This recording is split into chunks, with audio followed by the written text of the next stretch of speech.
Yo, are you guys worried about that Lizzie Litecoin? Are you still hating on that Lizzie Litecoin? Has that Lizzie Litecoin let you down? Well, we got some news for you. Let's dig in.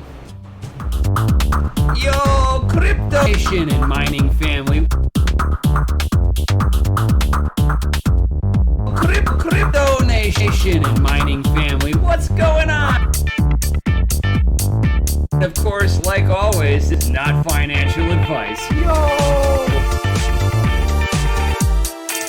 Yo, crypto nation and mining family, what's going on?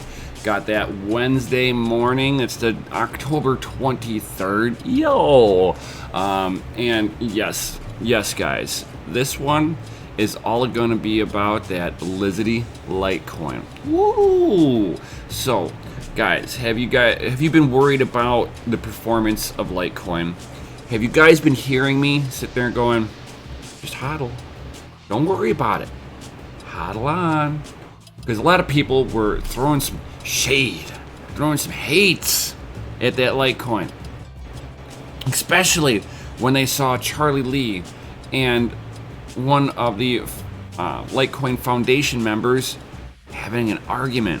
One of the dev guys sitting there having a heated discussion of how to do things for that Lizzie Litecoin. Was it all a ruse to throw everybody off of what they were really doing in the background? Think about that one. Could that just have been a big old act? You know? Throw everybody off, get the non-believers out of Litecoin? Crush some souls? Just saying. So, after the Litecoin happening, a lot of people got mad at Litecoin because the price didn't move. It went down. People holding on to that Litecoin after the happening lost money. Have I been supporting the network? Yes. Have I been doing it at a loss? Yes. Ooh. But I've been sitting there also getting some of that Doge. So, making sure that I got Doge, Litecoin, and Bitcoin. A crypto trinity. But that's a different discussion, right, guys? So, as I was getting on with that Lizzie Litecoin, it looks like the Litecoin Foundation pitches an opt-in Mimblewimble via extension blocks, like a side chain. Woo! Check this stuff out, guys. The Litecoin Foundation has published 2 new drafts implementing proposals that work towards establishing privacy features for the network. So on the 22nd, the foundation shared links to the detailed proposal on GitHub. What? It is finally somewhat there, guys. The work that everybody was waiting for them to be doing. So everybody knows that Litecoin gets their code from Bitcoin. So as Bitcoin implements something, it eventually gets put onto the Litecoin network. And if you've noticed that their GitHub activity has dropped off, and you guys can go back to a few of my other videos where I talked about Litecoin directly, guys. And I was basically sitting there and saying that just because you can't see what the developer is doing on the Litecoin GitHub doesn't mean that none of them were working in the background.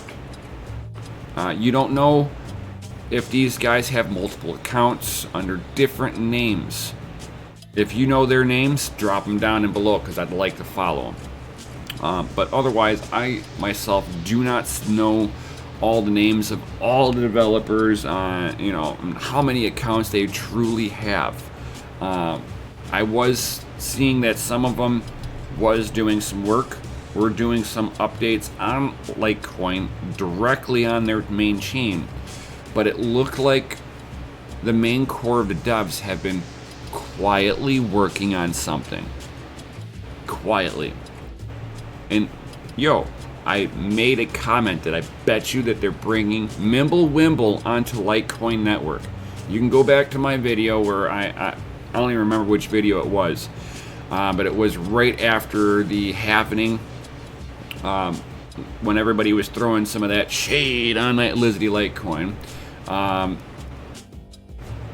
Now, from what they're going to be doing, the foundation is the both proposals targeting at mitigating privacy risks associated with a transparent ledger. Remember that a lot of these blockchains have transparent ledgers, so that everything that you do on their chain is trackable, just like Bitcoin. You buy something on Bitcoin, it will forever be tracked. Just saying, it is not private. So if anybody thinks that Bitcoin is this privacy token or privacy coin, no. Everything is recorded as a time stamp. Just think about that.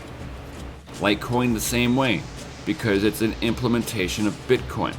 So it would time stamp it. So if I knew at, October 23rd at 8:37, you went on to eBay to buy a PC, and you use Bitcoin with it, right?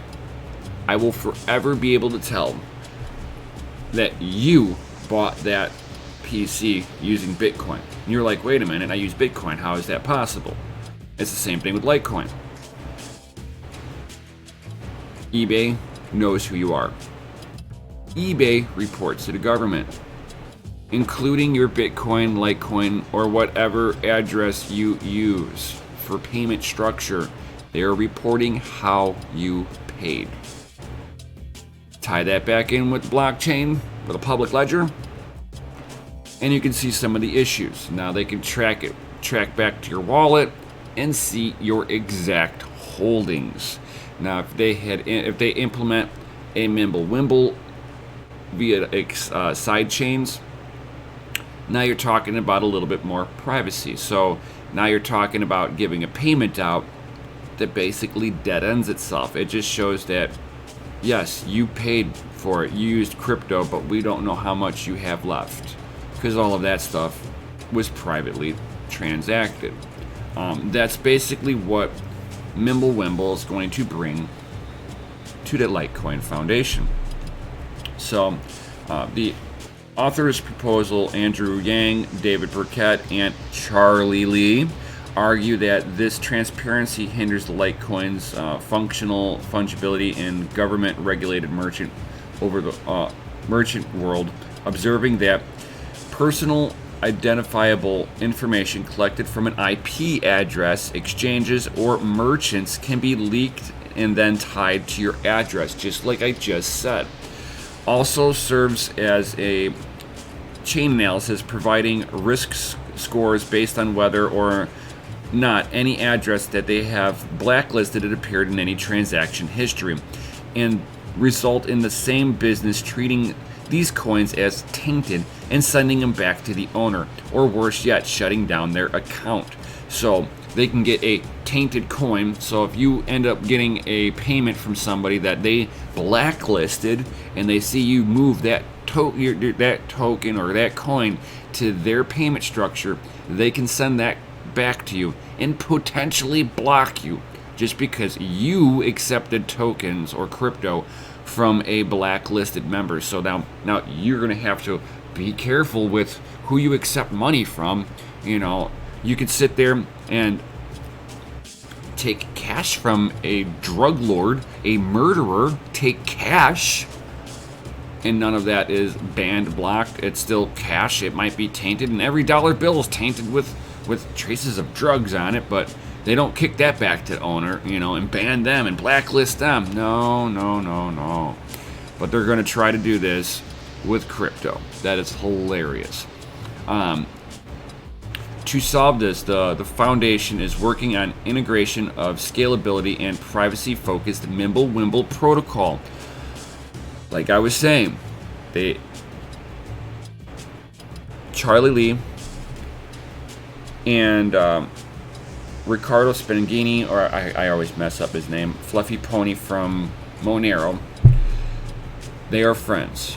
Floppy Pony is a privacy guy.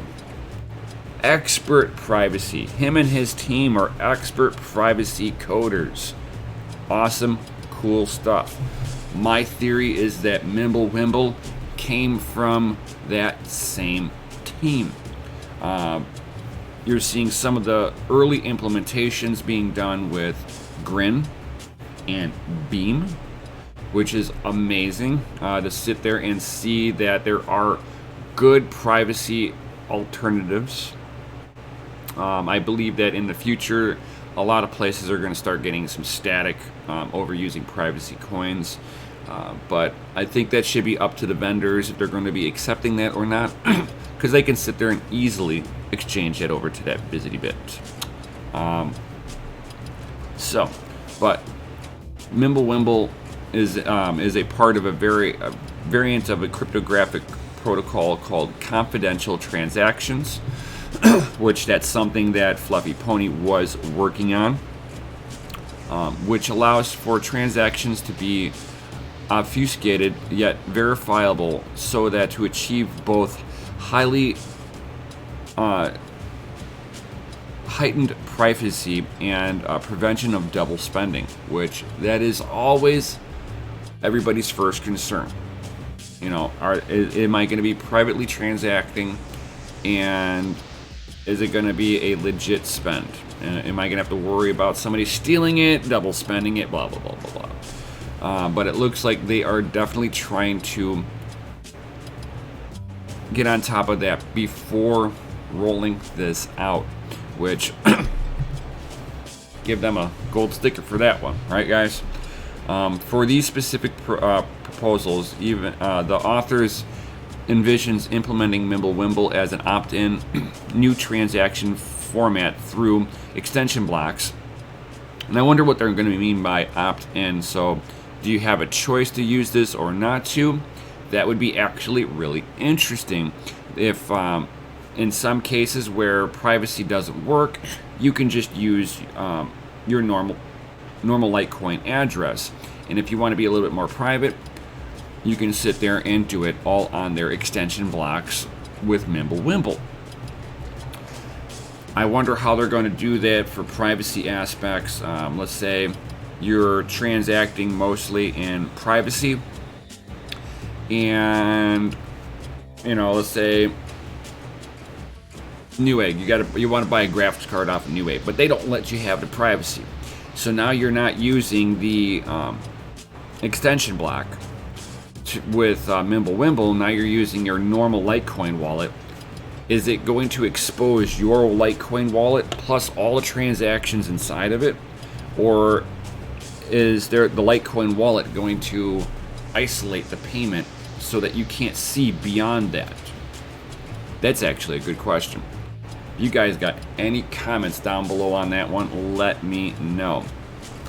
And then one last little thing, and like I don't know why the author felt it necessary to put this in.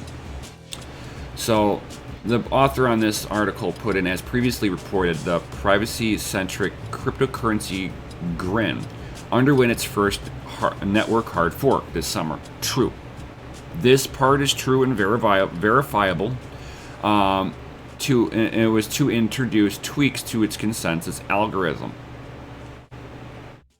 Yeah. In order to achieve greater resistance to ASIC miners. And that's a big fat no. They are not being resistant to ASIC miners. Grin has no... They will not fork away from the ASICs. I'm just saying. They gave the ASICs their own algorithm to mine on. This way you have GPUs over here and ASICs over here. I'm just saying. So Silica is going to be coming out with a Grin ASIC miner. So for them to sit there and say that they're going to be achieving greater resistance to ASIC miners shows me that this author did not do his research. Ugh, I hate seeing stuff like this where it's just bad information. Grin underwent its first network hard fork because there was a way to just continuously generate Grin token. There was no market cap, no supply cap on this. They had to put in a few tweaks to stop that. It was not with the mining aspect, it was with the coin generation.